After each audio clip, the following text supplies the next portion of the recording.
दूसरी जानिब सर अगर देखा जाए ईरान का, तो ईरान भी कोई अमरीकी धमकियों के उसके असर में नहीं आ रहा। वो तो समझ रहा है कि ये नफसियाती जंग का हिस्सा है और वो किसी दबाव में नहीं आएंगे, जबकि अमेरिका का मौक़िफ़ है कि वो ईरान को जोहरी हथियारों के हसूल से रोकना ज़रूरी है। आपके नज़दीक असल तनाज़े जोहरी प्रोग्राम है या उसके पीछे मशरिक़ वस्ता में ताकत के तवाज़ुन की एक बड़ी जंग जारी है? ये बात आपने कही है ना, बिल्कुल ये है। एक्चुअली बात ही यही है। वो देखिए, पहली बात ये है कि धमकियों से मरूब तो वो होते नहीं है। हम्म। ये बात 28 फरवरी से पहले बात की गई थी स्टीव विटकॉफ की जानिब से। उसने कहा कि ट्रंप हैरान है कि ईरान उनके सामने झुक क्यों नहीं रहा, हम्म। उनकी धमकी में क्यों नहीं आ रहा। दो चीजें थी जो कि अमेरिका का तुर्रा इम्तियाज था, एक उनका बहरी बेड़ा और एक उनकी नेवल एयरफोर्स पावर। हम्म। दोनों को कॉम्प्रोमाइज कर दिया। उनके दोनों बहरी बेड़े जो थे, अब्राहम लिंकन और जेराल्ड फोर्ड, नाकारा हो गए।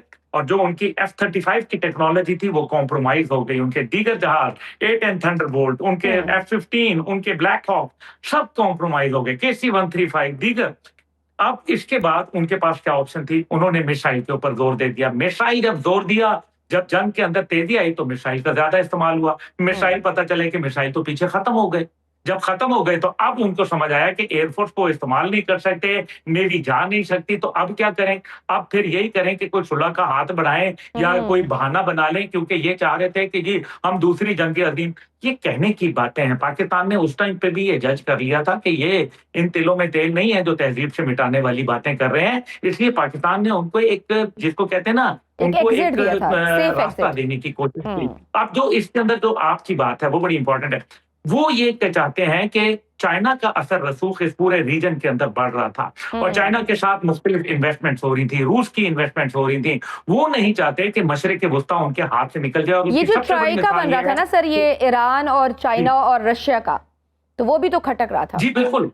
जब आपको याद है कि कतर के अंदर कोई वजह नहीं थी, उसके ऊपर हमला किया गया था। हालांकि अमेरिका तो हर वहां मिसाइल को रोक रहा था, तो फिर कतर के ऊपर मिसाइल क्यों नहीं रोका था जो इसराइल की जानिब से आया था? इसलिए क्योंकि ये 8 सितंबर को ये मामला हुआ, जबकि 2 सितंबर को, if I am not wrong, 2 या 3 सितंबर को जब चाइनीज मिलिट्री परेड हुई एक स्पेक्टेकुलर, तो उसके अंदर चाइनीज प्रेसिडेंट ने, शी जिनपिंग ने ये कहा था कि हम जो है वो एक दुनिया के अंदर नया वर्ल्ड ऑर्डर आ रहा है और हम्म। साथ ही साथ दुनिया अब यूनिपोलर नहीं रही बल्कि मल्टीपोलर हो गई।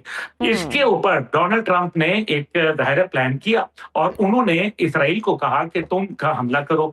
गो के बाद में उन्होंने कहा कि हमारा इससे ताल्लुक नहीं है, लेकिन उस दिन नेतन्याहू का बयान मौजूद है। इसराइल हम्म। के वहां जनरल जो उनका क्या नाम है, इजमीर, उसका बयान मौजूद है। उसने ये कहा कि ये हमने अमेरिका की कंसेंट से किया था हम्म। इराक, अपना कतर के ऊपर।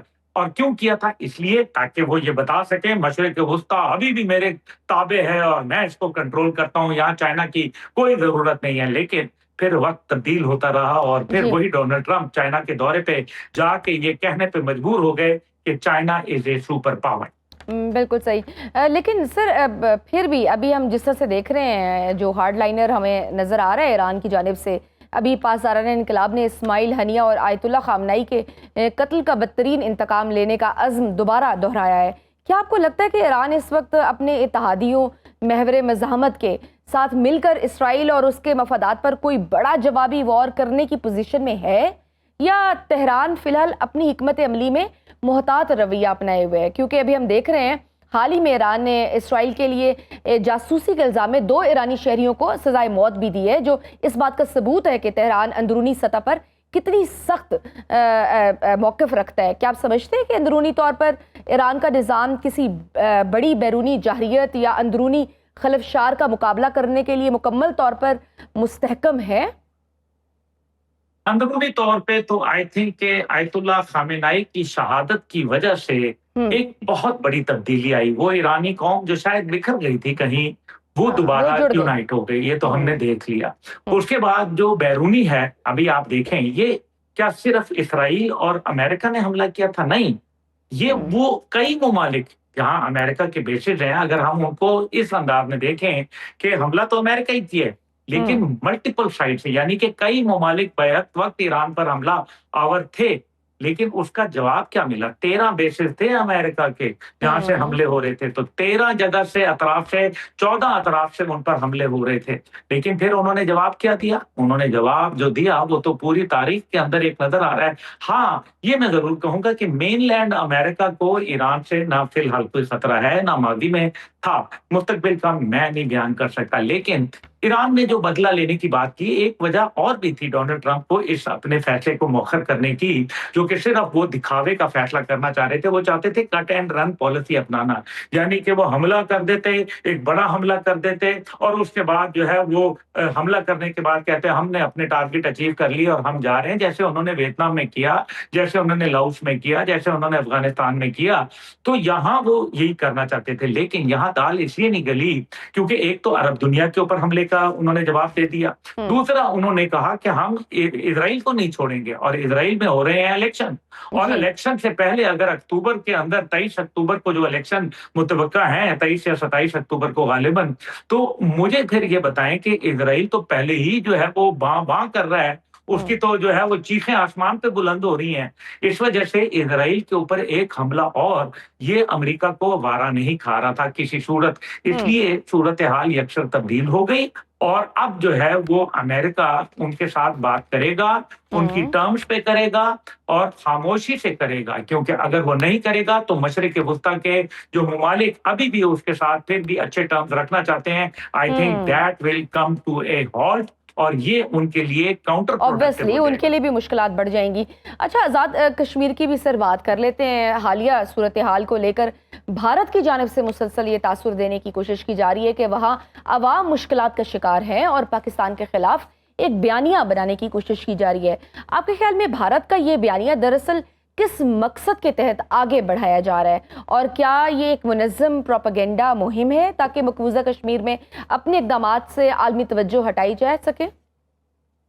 ये देखिए, ये एक बहुत बड़ी गेम है और ये आज की नहीं है, मैं क्योंकि इस पे कॉलम्स लिख चुका हूँ। असल में मसला ये है कि एक ऐसा कश्मीर वो चाहते हैं, अमेरिकन चाहते हैं, उनकी सेंट्रल कमांड चाहती है कि एक ऐसा कश्मीर मारद वजूद में आए जो कि ना इंडिया का रहे और ना पाकिस्तान का रहे, और ये चीजें यूनाइटेड नेशन की करारदाद की बिल्कुल मुखालफत करती हैं। इसी वजह से एक तीसरे हल के ऊपर भी बात शुरू की गई और बैकडोर चैनल्स के ऊपर कहीं लोग आपस में, आप रोजाना तबसरे सुनती हैं, उसके अंदर बात की जाती है कि जी कोई और आउट ऑफ बॉक्स सोल्यूशन तलाश किया जाए। क्यों?